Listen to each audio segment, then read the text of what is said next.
નીતિશ કુમારે બિહારના વિધાન પરિષદના સભ્ય પદ પરથી આપ્યું રાજીનામું। મંત્રી વિજય ચૌધરી બોલ્યા, મુખ્યમંત્રીજી રાજ્યસભાના પદ પરથી ચૂંટાયા।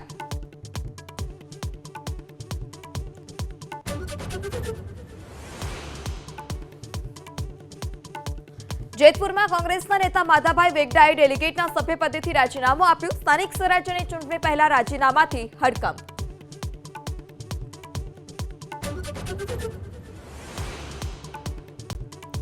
ભાવનગરમાં બરતેજ ગામે બે સમુદાય વચ્ચે બબાલ મામલો ઉગ્ર બનતા પોલીસે ગામમાં એકતા અને ભાઈચારો જાળવવા કરી appeal.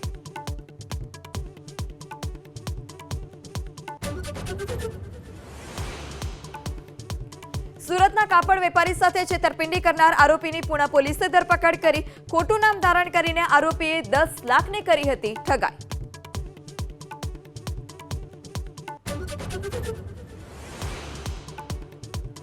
Ambaji Chhapri police checkpost પરથી 20 કિલો ચરસ સાથે 3 યુવકોની અટકાયત। ચરસનો જથ્થો ક્યાંથી લાવ્યા, કોને આપવાનો હતો તે દિશામાં તપાસ શરૂ।